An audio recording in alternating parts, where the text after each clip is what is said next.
Hello, everyone, and welcome to another episode of 1923 Main Street. Home of the Disney Travel Podcast with the latest Disney travel news. We are your hosts. I am Mike Braddock. I'm Amelia Braddock, and today, EPCOT Food Wine Festival headliners coming soon, new Magic Moment photo sessions at Magic Kingdom, and some specialty entertainment at Disney's California Adventure. And yes, as we kick off this week's episode, we're halfway through the annual pass. I just want to revisit that for a second because you may have heard that the debacle we went through with the advance annual passes, we did end up getting one, but the systems were a nightmare on April 13th. So depending on when you're listening to this show, April 20th is the next date. So good luck to everyone. I only have one tip based on my experience. If the systems are not doing well on April 20th, if you get passes in your cart and you start running into the issues as we did, it took 2.5 hours ultimately for me personally, but do not remove them from your cart and start again, because when that happened, people were thrown into queues and all sorts of things. I kept them in my cart and just kept trying to check out. Even if you think you need to open another tab, just make sure you have them in your cart, because at the end of the day, that will help. Yeah, so for me personally, that's what did it for us. So good luck to everyone on the 20th. That is my one tip from going through the April 13th episode. And just hope Ticketmaster's not running it. Yeah, that was the joke of that day. All right, here we go. EPCOT Food and Wine coming back this year. And there's some pretty cool stuff. So first, let's start with the dates. So first off, we have from July 27th to November 18th. Depending on when you attend, the festival will be different. Yeah, that's what's sort of cool this year. So there's still the 25 marketplaces with lots of returning favorites, but there are a few new things and new festival highlights, and one I think is pretty cool. But first, let's start with the Emile's Fromage Montage. Would you want to go on this? Yes, of course I would.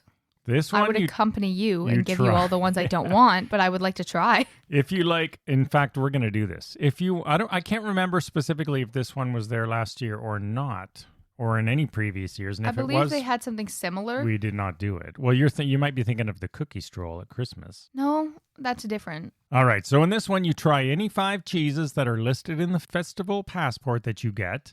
Collect the stamps, of course, and then head to Shimmering Sips after you get 5, and you get a free sweet treat. Sometimes the free things are not that great. Yeah, I was going to say. Sometimes they are. So now you have to wait and see reviews if it's worth it. But, sometimes they might be good, and hopefully the cheeses will be good. We also have Remy's Ratatouille Hide and Seek. Hide and Squeak. Ooh, which is, of course, a Ratatouille-inspired adventure where you search for Remy all throughout World Showcase and the global marketplace. Yeah, and this, I think, is more of one of their little scavenger hunt type things. There's no prize at the end, but it is fun for kids and adults alike if you like doing those. And some of those are pretty good. I cannot wait to have kids so that I can do all of these things and not look weird. And they talk about how the festival will be changing throughout the whole festival period. And this third one is a perfect example of that. It's pretty cool. Yes, so just in time for Halloween, you can take part in Pluto's Pumpkin Pursuit, which is a pumpkin scavenger hunt running from September 29th through October 31st. So an actual Halloween season with this one. But this sounds pretty fun. Yeah, so that's like a month and basically 1 month. That'll run the months leading up to Halloween, starting at the end of September. So I do like how, since the festival was never in the summer before COVID, right? It always started in the fall, sort of after everyone was back in school. When they came back from COVID, they moved it into the summer. And I like now how they're adapting it and sort of changing it as they go, changing the food, adding little things at different parts. They've got some aces up their sleeve on the tail end of it there. That's pretty exciting. Yeah, and if you're a Florida resident, this will make you come back more frequently, or might. Especially because it's pretty much the tail end of summer, so it's summery into fall, but it looks pretty exciting this year, so I can't wait to be there and try it. And of course, Eat to the Beat concerts will be back. No bands have been announced yet, but we'll keep you posted when they are, and we'll see how this year shapes up versus last year. Last year wasn't too bad. All right. Capture your moment photo sessions. Have you done one? Let us know if you have on social media, Twitter or Instagram primarily, also Facebook, because I'm wondering about these things personally. We have not done one. and I'll say that right up front. They're adding some new locations in Magic Kingdom. So maybe this will make you want to take part, maybe not. Yeah, it's interesting. So this is a 20-minute personalized photo session with a Disney PhotoPass photographer. In any Disney World park you choose, they're adding more locations at Magic specifically. But they have certain locations in each park. So here's the thing about these. As you say, so they're $100 basically. That does not include the photos. And that's because a lot of people have PhotoPass. So if you have PhotoPass in any way, shape, or form with your annual pass or on your tickets, you get the photos for free. But it's 20 minutes with a PhotoPass photographer. You're not allowed to wear wedding outfits, so you can't make it. You can't make it your wedding photos or stuff like that. 20 minutes is pretty quick. Yeah, I almost feel like if they did $300 an hour, which would be the same rate, that I could kind of get behind. But $100 for 20 minutes just seems really rushed. And the thing is, like with any PhotoPass photographer, because that's who they are. That's the question. Is it the good PhotoPass photographers? It's a roll of the dice. So some of them are great, really good, and spend a lot of time. Like there's sometimes I've been frustrated waiting because the person's spending so much time with the person in front of you. But really, that's the kind of attention to detail you want from one of these photographers. I've seen a lot of people who've done this online commenting about how it was a waste of money because they had the not so good PhotoPass photographer.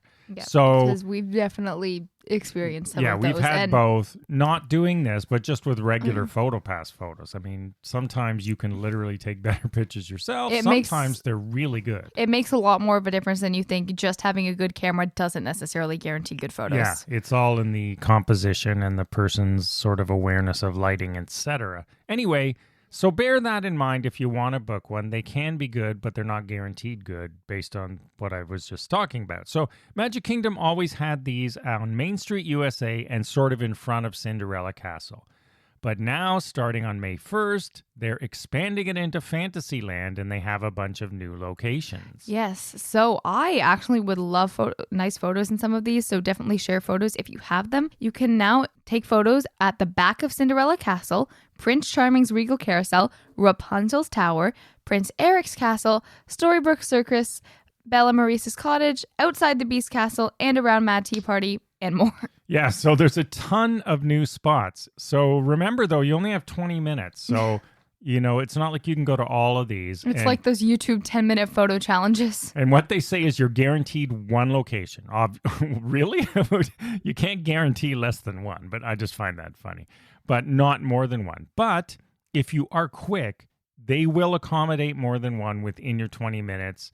Yes. It depends on, if there's a group of 8 of you, which I believe these are up to 8 guests, yes. Yeah, so that's going to take longer just setting, especially if you have little kids who don't want to be in the picture and all that stuff.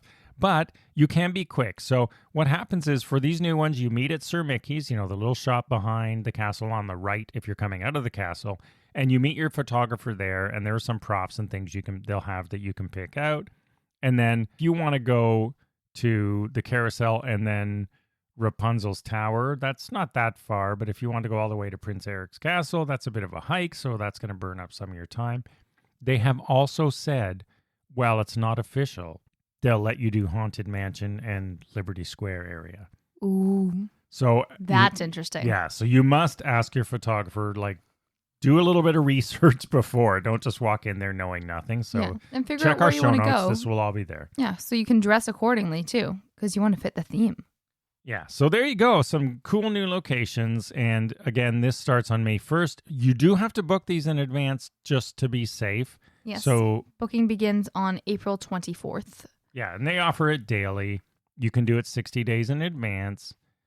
They're not guaranteed, but they're recommended. And they do have a limited number of same-day reservations. So if you wake up, you're feeling like you're looking good, you want to do that photo shoot. Have a good hair day, everyone's in a good mood, got dressed on time. You go to My Disney Experience app and see if you can get one, just like trying to get anything else on the same day. And you roll the Disney dice.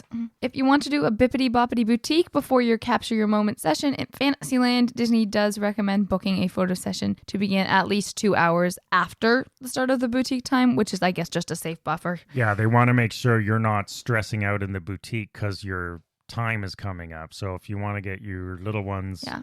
dolled up or little guys looking good before That's it. true. Because while the Bippity Boppity Boutique does capture the same magic, it is not quite as quick as the fairy godmother's Yeah, wand. and you don't want them to rush when they're doing your Exactly. makeover. Exactly. All right, and some other good news. Star Tours. Hey, they're finally making some new Star Tours films and adventures. It won't be coming Thank out till goodness for that. 2024, but something to look forward to. Because I know they have, now feel the finger quotes here, 50 plus different adventures, but I'm telling you, I have seen the same clip in almost every single what ride. I've realized? I know it's a different story, but I've seen the same clip every single And time what we without know, fail. what you realize over the years is, yeah, there's 50, but I have a feeling at one ride has 8 of those, right? They're little segments. So it's not like there's 50. Oh, you think it's 50 different? I thought it was 50 different combinations. No, I think there's 50 different components. And one ride I can't tell which is worse. You know what I mean? Well, one ride has 6. Yeah. That's why sometimes you go, oh, I know this beginning. And then that little part, you go underwater. Oh, we didn't go underwater before. That sort of stuff. So Yeah. that's what Or you have different members of the resistance coming to tell you. Yeah, it's like X. it's modular. So yeah, there's 50, but really you can see the same one 6 times, even though one thing is different. So anyway, it feels more familiar than it sounds it should with 50. Well, of is what we're course. getting at. They're using their magical language. But anyway, both Disneyland and Disney World versions will have new shows next year. So yeah, that's, well, all the something to Star look Wars forward to. content they're putting on they Disney got Plus. lots of new stuff. So maybe The Mandalorian will be in there. Baby Yoda, I'm pretty sure they're going to have. So maybe you go back in Or time and little Grogu, if you Leia's prefer. No. Yeah, It's no, Baby Yoda. It's Baby Yoda. It's Baby Yoda. No, thank you. No comment. All right, and something we never really thought would happen is actually happening. I think so many people want this, even if they don't know that they do. Rogers the Musical is to premiere on June 30th for a limited time at Disney's California Adventure Park. So if you haven't already, book your trip. And if you haven't already, watch the first episode of Hawkeye just to see this, because that's where it all started. It was a joke. The first or the final? It was the first episode of Hawkeye. And that's how the whole series opens. He's walking into the theater and he's sort of making fun of it. And everybody really got caught on to that song. It's a very catchy song. I will admit. Which is what? Save the song? City. Yeah, so they're actually doing this in real life at Disney California Adventure Park starting on June 30th of this year. I don't know if we're going to get there in time, so I can't wait to hear how it goes. Yes, so music will include Save the City from the show, as well as Star Spangled Man from the film, Captain America, the original, and 5 original songs made specifically for Rogers the Musical. Yeah, it's sort of fun. So, obviously there's singers and dancers, just like in the show, telling the story of Steve Rogers' story with Peggy Carter, Nick Fury, and select members of the Avengers. Yes, how could you do it without them? Yeah, it takes you on Steve's journey from his beginnings to the Avengers. So I just think this is really, really cool. I'm glad they did it. Yep. And so this is a 30-minute show that takes place from Tuesday through Saturday most weeks, and they will give more details as the dates draw sooner. Yeah, so good. That's pretty good. Half hour is a good length. That's sort of how long it reminds me kind of the Ariel musical. Yeah, or the Voyage. Beauty and the Beast one at Hollywood Studios. Yeah, exactly. So I'm very excited about this, and I cannot wait. Interesting, though, no Sunday or Monday. So Tuesday Well, through you got to give Saturday. the performers some time to rest. It is. Oh, is that why? I don't know. You'd figure. And then finally this week in the news, they are dripping out more details about Tiana's Bayou adventure. Yes, they're slowly telling us what is what, and new ride renderings were released by Disney, which show Mama Odie joking with guests along the journey after a special display of her magic, they said. Yes, Mama Odie, if you don't know, is the 200-year-old Bayou fairy godmother. She's eccentric. She has a little snake friend named Juju, and she is wise but all-knowing, and throughout the adventure, she will be appearing. And you know what's really cool? The actress who voiced Mama Odie in The Princess and the Frog, Jennifer Lewis, is returning to her role for this attraction. Yeah, I like when they, like they have the real Guardians in Cosmic Rewind and stuff. It makes like it authentic and inviting and more immersive, so I'm very excited for that. Yeah, so, I mean, when I was first reading about this, it sounded like it was going to be a real person joking with you, but I guess she's just talking to you as an animatronic. Yes. Wouldn't it be cool if they had a real actress? Quick story. We were on the new train in March, or not the new train, but the Walt Disney World Railroad The newly reopened. And we went by the Bayou Adventure, Splash Mountain, under construction. The train stops there at the station, of course. And I thought, it was all roped off and says coming soon. And I thought, you know what they should have? Because the train stops there. They should have had Tiana with like a construction hat on, because it's her place, Tiana's place, just sort of walking by and waving at the train as if she's overseeing the construction. That's the kind of Disney magic I want to see. Or at the very least, just like paint a Tiana, like a silhouette of Tiana inside the ride or something. Yeah, they could have done a little Or like bit. leave a construction hat over there that says property of Tiana on it. That would be cool. Anyway, we're always thinking of our Imagineering friends and what they could do and to I'm make it sure cooler they have for a lot us. on their minds. Yeah. But I thought, it would Yes. have been neat if Tiana walked by and waved, just casually waved, didn't say anything, had a construction hat on and maybe a tool belt, or a clipboard or something. She's overseeing construction. And to make room for this ride, the Splash Mountain at Disneyland Park will close on May 31st, 2023. Yeah, so you just guys a few months out after west World. there have been luckier than we have. This is it. You are now on the clock. If you want to ride So get in Splash your rides. one last time before it becomes the Bayou Adventure. All right, that is the news for this week. And we will see you again next week with more Disney travel news. Follow along on social media at 1923 Main Street. And as always, have a magical day. Bye-bye.